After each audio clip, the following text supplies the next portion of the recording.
The Invisible Man is a really interesting story, right? And it happened to me in around like 2017, 2018 when I was in Iraq. And I came across this, just, I guess you would say, theory, right? Or ideology or concept of the Invisible Man through working out. And I found that this concept was something that I built on further and further to kind of become this thing, right? I don't know, just a thing, right?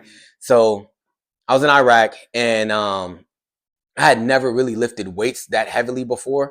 You know what I mean? Like, I've done here and there when I was younger, you know what I mean? Had a weightlifting class, but nothing really serious where I actually really got into weightlifting. So in Iraq around this time, this is going to be the first time I really got into like really, powerlifting, right? And it was because I had met a guy out there, Hispanic dude, in the military, who was heavily engrossed in lifting, super big dude at the time. And I'm coming in there and I'm strong, but I'm calisthenic strong, right? So he's like, hey, he's like, hey, Walk, come on, yo, like, let's go work out in the gym. And at first I'm apprehensive because I'm like, I don't want to lift weights. Like, it's not really my thing. Like, calisthenics, I do some push-ups, pull-ups, everything. I'm good, I'm strong, and run. And he was like, man, come on, like, this is what we do out here. You know what I'm saying? It's time to get big, time to get brawling. And I'm like, okay, well, whatever. So I start going to the gym with him. And as I'm lifting with this dude, like, he is showing me up every time.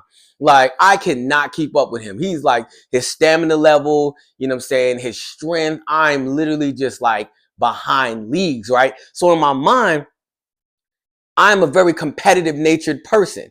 I'm like, you know what? I can't let this happen. Like, I can't let this dude beat me out the blocks. So I had set in my mind that I was going to get stronger than him. I was going to keep coming back and working out with this dude until I was stronger than him. And I would continually go and sometimes even try to get in there when he wasn't in there, even though I didn't know what I was doing. So that failed. But when he was in there, I'm going in there. So now I'm trying to push myself. And it's a lot easier to like lift heavier when you have a spot. When you have somebody there that's like, oh, pushing you. Come on, you could do that. Because when you by yourself, you know what I mean? You like, man, I'm just going to lift what's comfortable. You get on the treadmill and you just going to do what's comfortable. You're not going to run to, you exhausted yourself. You're not going to lift, to the point that your muscles is failing, right? Because you're by yourself and you're thinking about comfortability and safety. But when there's somebody else there to make you feel comfortable and safe or to push you to that next level, you push. So I'm pushing and I'm pushing. And we hump it for like 3 months. You know what I'm saying? We like literally just getting into the gym every day, just pushing. And eventually I'm just getting stronger and stronger and stronger and stronger. Then it got to a point where, we plateaued, right? It got to a point where like I now could lift more than him. I now was putting up more weight than him. I'm now being more consistent than him. And then he starts falling off. And that was my goal. So then what happens is I followed suit because I had laid a tangible goal. I was like, hey, I want to beat him. And once I beat him and he started falling off, like I was like, that's it. I'm good. I had no reason to work out anymore. So I stopped. And I had probably stopped working out for like a month, right? I was like, okay, this is it. I don't have any more like passion for it. Until like one day, I just wake up in the middle of the night at like 4 o'clock in the morning, right? And we had like a power outage too on the base, right? So it was like there was no power, and I woke up at 4 o'clock in the morning at this random time. I'm inside of my chew, and then like I get out, and I just was like, I'm gonna go to the gym, and I take my phone, which somehow has, it's charged up. But I take my phone and I go to the gym, and I'm like, I'm gonna work out today. I don't know why, but I just felt the need to work out. So I turned on my little flashlight that's on my phone, and because the gym is almost like pitch black, and I'm just literally the only person in the gym walking around, putting my phone in different places for the light and trying to work out. But when I was there, I didn't have that partner anymore. I didn't have that motivation. So I'm in the gym and I'm just sitting there and I'm just, barely doing anything. And I'm like, okay, something got to give because I'm not getting nothing out of this. What can I do? What can I do in order to like inspire myself? What can I do to motivate myself when there's nobody else there, when there's no tangible goal? So I sat there for like all of like 5 minutes. until I really had an epiphanal moment. In that epiphanal moment, I was like, well, what if I create a person that I can compete with that never gets tired, right? What if I create a person that I could compete with that can always be there, even when there isn't any person there?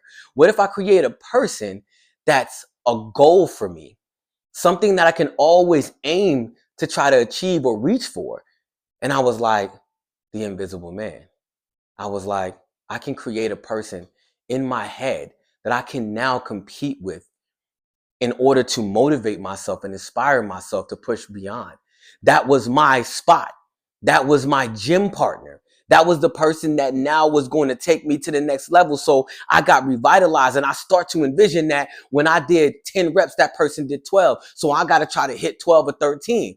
When that person, you know what I'm saying, when I did like 4 sets, that person did 5. So now I got to go and try to hit 5 or even maybe 6. It's just, it was something to compare myself to. It was something to drive me to the next level. And I was like, hey, I got to get better than this. So I was able to now go to the gym consistently without anyone ever being there to push me other than myself. It was that invisible man. And I was pondering on it. I was like, well, man, what if you took this invisible man, that you found and discovered in the gym, right? And you applied it to other things in life, like school. Hey, I don't feel like doing schoolwork. But the invisible man, he gonna turn in his assignments and get A's. I don't feel like waking up for work.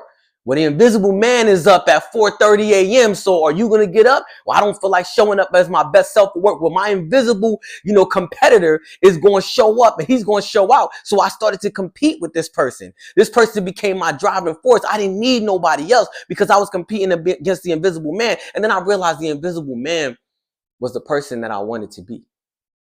I was competing against my future self because every time I saw that vision of this person reaching new heights, I eventually led myself down to become that person.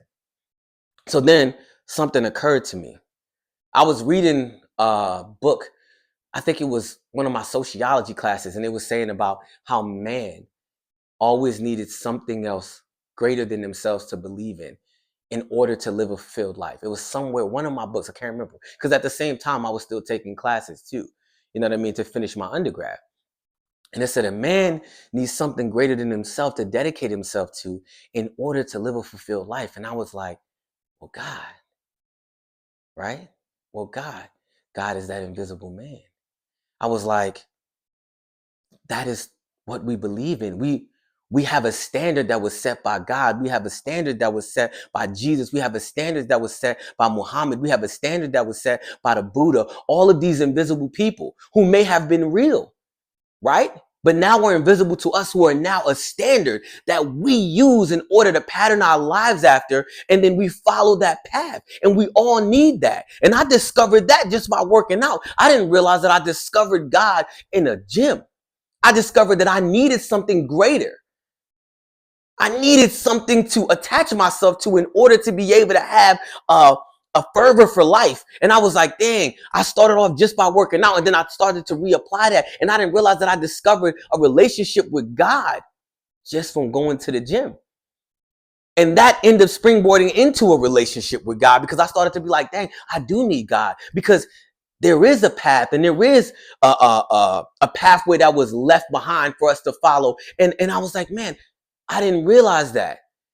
And if I was to be able to step away from putting my faith into tangible things, into man-made things, into something greater, into something that's invisible, yet really visible, I would be unstoppable. So sometimes people look at me and they say, how do you do the things that you do? I do it because I'm always competing with the invisible man. I'm competing with the standard that was set by the invisible man.